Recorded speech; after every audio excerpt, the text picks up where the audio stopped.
Hey guys, how are you? So, welcome to this week's program. So we've had a few technical issues today. My main camera is broken down like 10 minutes before we started, so it just won't come through. I have a feeling it's some update or something that's just done when I reset my computer. But anyway, doesn't matter. We'll continue. So, guys, you've comments. You can chuck them in the comments. I'm happy to answer them while we're actually live. And but we've got a good show today. Actually, there's lots of stuff coming up. And lots of stuff that is good, but also the amazing thing that I'm finding too with is it's certainly not as bad or anywhere near as bad as some people are forecasting. You know, we haven't seen drops. We've seen drops, but they've come back, so it's quite good. I mean, for me, it's Rishi's time to shine. You know, he's got the budget in 2 weeks' time, so we'll be doing that live. So as he's going through it, I'll sort of give my opinion on that. Basically, I mean, we'll see what he does. I have a feeling that he's actually going to impress people.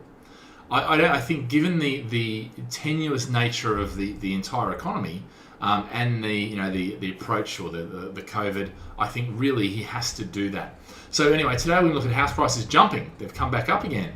Help to Buy extension, but also the new Help to Buy too. Okay, so it's not going away. Eviction ban extension. The budget on the 3rd of March, the stamp duty extension, the cladding crisis and what's happening there, the stock market crash, which inevitably, if you believe some people, has to happen this year, although it was supposed to happen last year, although it may happen next year, we'll see. But, we'll talk a bit about that. And build to rent, which I think is something you're going to see a lot more of, guys.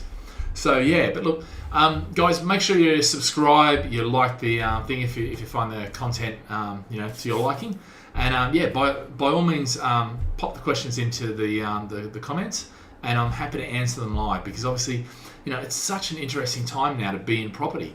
Depending on who you believe and who you listen to, you can get swayed from one end to the other, and it's a bit like American politics. It really is totally polarized. And actually, it's not just American politics. It's most politics and opinion, and that is polarized. Okay? So be sure to subscribe. So, let's get into it.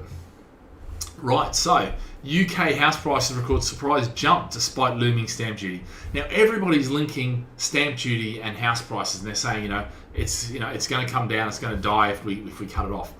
I'm not, and I've said this a lot of times, I don't think that's the case. I don't think we're necessarily going to see massive drops and stop in everything immediately, if stamp duty isn't extended. Do I think it's going to be extended? I do. And I think, and we'll talk more about that in the budget actually, because I think that's when it will be announced. But it is interesting because we had 3 months of drops where, prices started to come off, and now we've seen an increase, which is only 0.5%. So it's not dramatic, but 0.5% in 1 month, it's right move. At the end of the day, there's still a lot of money sloshing around in the economy, okay? And I think that is finding a home. And people, property, we've had a lot of our share guys who are saying, no, it's risen so much, I've made a lot of money, now I'm taking it out, I want to put it into property. So that, could well be, that would be one of the reasons why we're starting to see a bit of a surge. A surge, I wouldn't say, don't use that word, it's not really a surge. It's normal house price growth. I mean, let's face it, 0.5% per month is only 6% per year, which is pretty much average. Yeah, is what we're expecting. Okay. So look, I think the other side is house market predictions. I've said -3 this year because I do think that whilst the government's supporting the economy, everything's okay, and we're that's going well, and they have to do that. But when we come off that and they start to wean us off, that's which I think will be the second half of this year. That's when I think we'll start to see prices soften. I don't think it's going to be a crash. And even if the share market in America crashes, I don't see that it's going to affect the property, not all of it, some of it will, in a massive way. Yeah. So guys, pop in the comments your thoughts on when you think the crash might be coming, because it'll be good to get some comments before we go into having a bit of a chat about a stock market crash.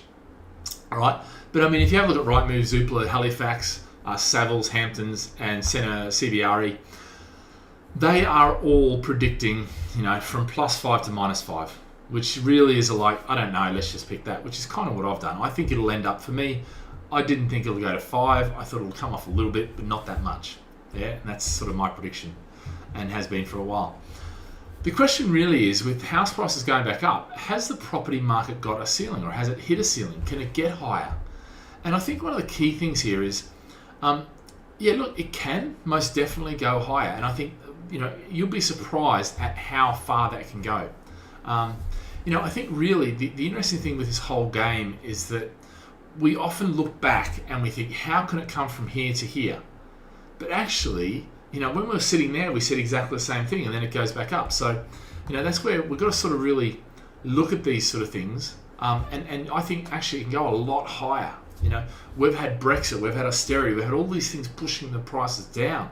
So whilst the affordability and all that sort of stuff, is an issue, actually it's affordability for on average wages, an average, which, look, that's got to be addressed. The disparity between the rich and the poor and all that sort of stuff. That's an issue across the world, But yeah. UK market looks poised for post-Brexit comeback, you're seeing lots of this stuff, which I think is quite good. And look, I believe that that's Earl's Court, actually, which I think is a great area for investment, long term. Although we are noticing that right now, those central London areas have been hit really hard for rent.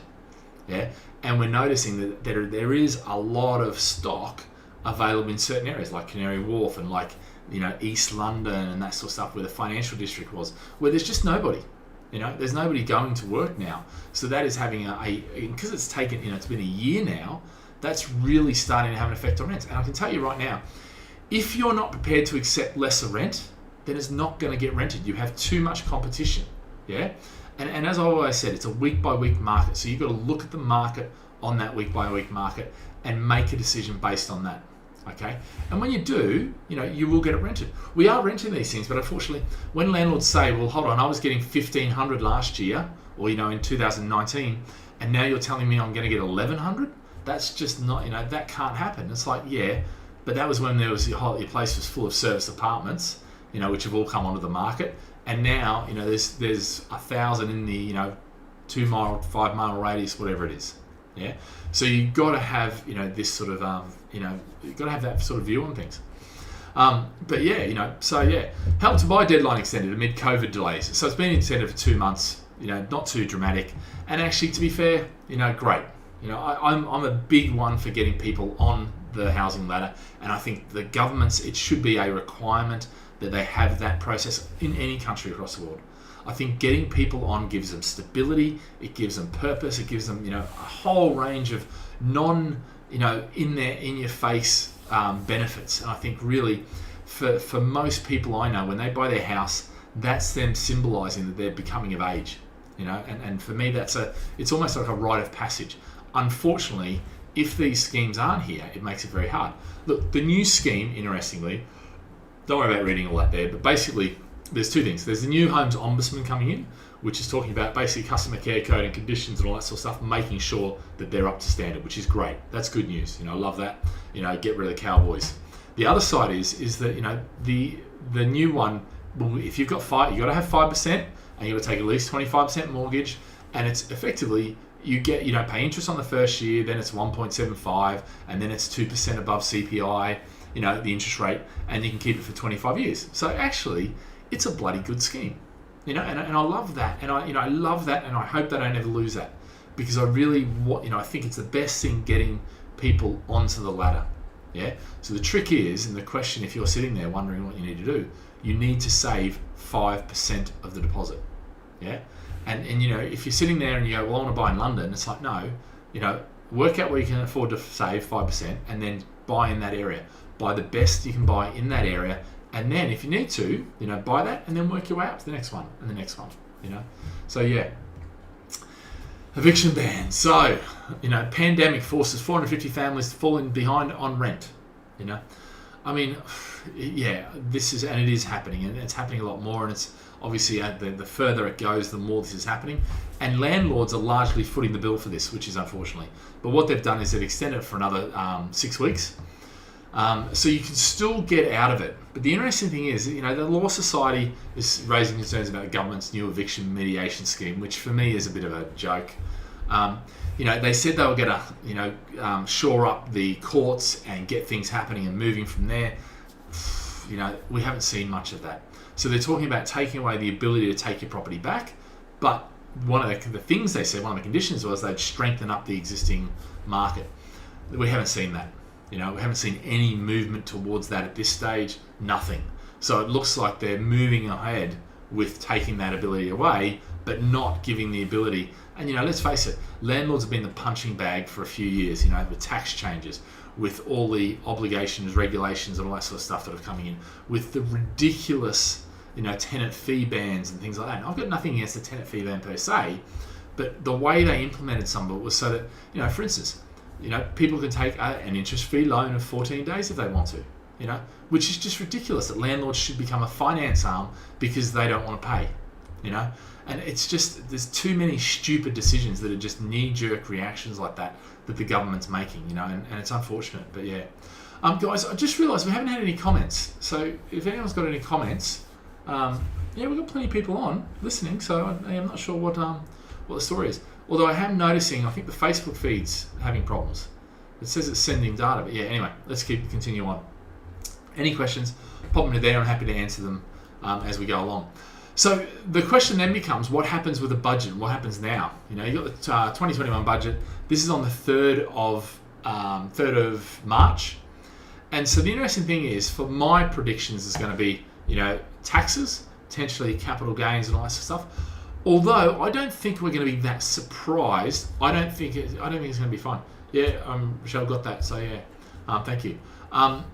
Furlough extension, self-employed support. I think, as I've been saying for a while, I think it'll be more targeted response now. And then cladding support and stamp duty extension. I think really they're the things for property investors we're going to see. There hasn't really been talk of much else. And I think that's what we're really going to see. So for me, my gut feel, and look, this is not based in research, and this is not based, because who knows what the government are thinking. They're prone to making decisions, the night before and just announcing them, or even night before, but actually literally the night, 12 p.m. the night that it comes into effect, or putting documentation saying, here's the new documentation. Oh yeah, the website's not up, but you have to use it from today. And it's like, ridiculous.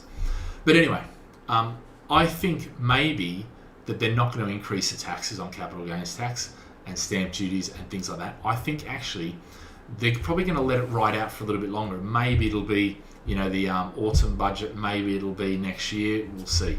Yeah, I just think it would be stupid to start playing with the marketplace now, because what you might do is you might stuff it. And the reality is they know they've got to keep this economic engine moving. Okay, and they're not going to do that if they stunt the growth. So, Mull's 6 weeks extension to stamp duty. I think he might do a 2-month extension. I know people are saying 6 weeks, in the media, and it's all over the media and all that sort of stuff. But if I was in his shoes, I'd be sitting there going, you know what? Let me leak this 6 weeks, put that figure out there, so people's expectations work towards that, and then let me give him 2 months. So I'll give him a little bit extra, so they think, oh, he's a nice guy. I like this government. Yeah, I mean, he's the most popular chancellor we've had in decades. So yeah, but I think 2 months. It'd be stupid to finish it the middle of a week and that. But anyway, we'll see. Kevin from Florida, fantastic. Good afternoon. Yeah, well, good night from good evening from Singapore. But yeah, I am talking about the UK property market in any case. Interestingly, the other one too, which I think will be raised, is the cladding crisis. Now, if you remember, this is a headline from someone who's saying delays could bankrupt us, because there is a lot of properties that are unable to be sold. Okay, and this is the problem. If you need to sell your property because COVID is an issue, you're stuffed. You can't. If you've got cladding issues, or if you're waiting for the EWS1 form, you just haven't. You can't do it. You're stuck. And if that means you fall into arrears, if that means all these sort of things happening, there's no real leeway for that. There's no real, this is where, because they've done a carte blanche approach, they've missed a lot of people out, and a lot of people have benefited massively, but a lot of people have, missed out. So, but look, I think with the cladding, they've given 1.6 billion, they've added another 3.5 billion. I don't think that's enough, and I think based on some of the things that I've seen, but also some of the ways that they're applying it for Homes England, or I can't remember who's administering it, but bottom line is, I think they're actually they're almost saying we'll do this but not this, and some of those not this can be tens of thousands of pounds that these landlords have to come up with. And the problem is, what happens if they don't come up with them? Given COVID, given what's going on, given the tax situation, because remember, Section 24 now is at 100%, so we're getting whacked hard with that. So yeah, we'll see how that all turns out. All right, let's deal with this one. This one's all over the net, and all over people are sort of coming out with this, which is basically US stock market coming, crash coming October 2020 to March 21. Now, interestingly, this was from 6 months ago. Yeah, hasn't happened yet, and maybe it will happen in the next few weeks, but we'll see. Here's why you should expect the stock market crash 20%. And look, I'm not saying, for me, I think actually that potentially is going to happen. I think there's plenty of stocks that have just been driven up massively, and it's almost ridiculousness. So you've now, a lot of people are moving into the commodity super cycle and things like this, and all that sort of stuff. But there's a lot of people still, in that potentially will lose money. Yeah, but it's going to be an interesting thing to see what happens and when it happens. And I think the truth about this is this. Okay, however the stock market doesn't adhere to averages. Yeah, it often behaves unpredictably, at least in the short term. We'll never know ahead of time precisely when a stock market crash or correction is going to occur, how long it will last, or how steep the drop will be. And what I hate is I hate people that do a prediction and then they get it right and they say, look, I'm wonderful, because half the time they don't get it right again. And they live off that one time getting lucky. They roll black and white, they roll 36 on the roulette, or 0 or whatever it is. Yeah, it's not because they were superhuman and they knew it, because actually there's too many variables there. Yeah, and I think that's the key now. The best thing you can do, yeah, is ignore that market. I mean, if you're in that market, of course, keep an eye on it. But if you're in the property side, look, it may affect your property and property values and rentals and things like that. If we have a drop. But if you're in the areas with the best fundamentals, you're most insulated from that. Yeah. So that's where I'd be looking at. If you can get rid of the properties that are in crappy areas that are going to be most affected, that have no future growth, that have no investment coming in, and move to the areas that have the best fundamentals. Yeah. So James has just put so what's this one? Some investors saying that rental market in city centres could be affected as lockdown is causing people to work from home and companies continue to moving forward. Thoughts? Look, I think there's two things. What's happened is the work from home, that side of things, is definitely changing things. The fact that it's gone on so long, a lot of companies have accommodated for that. Now, I don't believe that a lot of people are saying, well, hold on, when furlough ends, people are just going to get rid of people en masse. I'm not so sure about that. Yeah, I think a lot of businesses have changed. Yeah, because a lot of people aren't full-time furloughed at the moment. They're back and they're working 2 days, and that's what that flexible furlough is a great move. So for me, yes, definitely city centres will be affected, but it's not just city centre. I mean, for the city centres are being affected massively now, but I think once we're back, and we are getting there, I mean, when you look at some of the science and the vaccines and the Johnson & Johnson one dose and the, that sort of stuff, once these vaccines come in, actually they're looking pretty positive right now. Yeah, so things are happening, and certainly in the UK has, in some ways, if we had been in the EU at the time with their vaccine program, well, we'd be, who knows where we'd be, bottom of the pack potentially. Because they wanted to negotiate and they took 3 months extra, and 3 months extra meant that everyone else got in before, and now they're sitting there with bugger all of their things, So I think actually the vaccine will have a good thing, but it has been a year. It's been a year that we can virtually write off, and I think that is going to have a big effect. So yeah, do I think it's causing people to work from home? 100%. But do I think people want to go back to work? Yes, I think that's an element that people do want to do. So yeah, I think we've just got to see how that all plays out. But the one thing I will say is that the major cities in the UK are robust enough to handle this. And when we turn the switch back on and we're able to go out and be normal again, you watch the fundamentals come back and you watch the flooding come back. That's going to happen.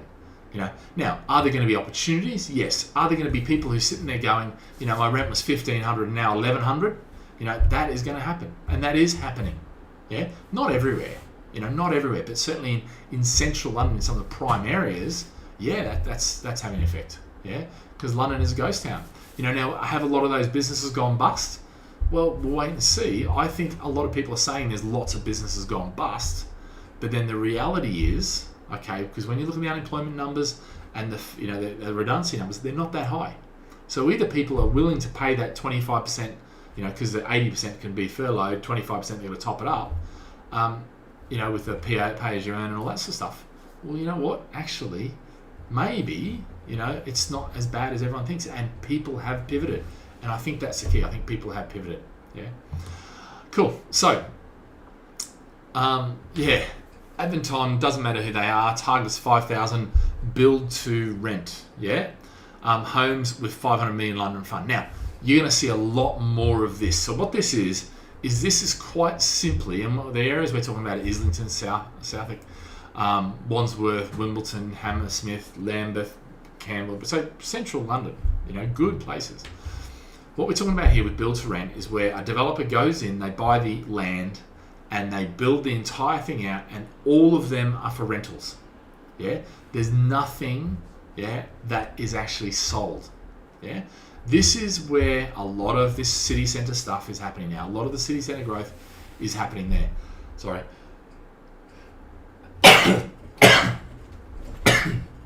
Excuse me. So that's a lot of this is happening through build to rent, not through build to sell, which is a traditional model that most developers operate. And this is becoming more and more the way to do things. And if you think about it, we put our money into a pension. That pension puts it into a fund and invests in shares and stocks and property funds and REITs and all that sort of stuff. Now what they're effectively doing is directing some of those funds directly into buying, building and owning property development. And it's a huge growth area, and it's where most of the city centre growth is going to come from now, so it's going to be harder and harder to get into those, city centre areas, because they're going to be built up, the larger schemes certainly are going to be bought by these pension funds, by these large, asset holders. So guys, I've had hardly any questions today, so maybe it's because I'm sitting down and not jumping around. But look, guys, that's it for this week. So actually, it's overall pretty good week. In fact, a lot better than could have been expected. I think extensions are happening. The government's doing what it needs to do to keep things happening. We've got extensions. I think you'll see extension in the furlough. I think we'll see an extension in the stamp duty. I think we'll see extension in pretty much everything that needs to be extended because of this lockdown. The good thing is the numbers are coming down, so the likelihood is that we can open back up again. Which is great, and that may see people going back to work on a part-time basis, albeit there'll be a lot more people working from home. There's no doubt about that. We're probably doing a bit half and half, 2 and 3, whatever. But we'll see how that all pans out. But guys, that's it for this week if there's no more questions. But otherwise, anytime you've got questions, you can send them to webinars@gladfish.com, and I'm happy to answer them, put them for the following week, answer them, or send you another one in any case.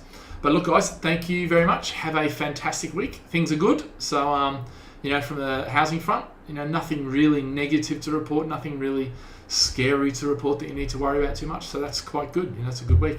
We'll see you again next week. See you guys. Bye.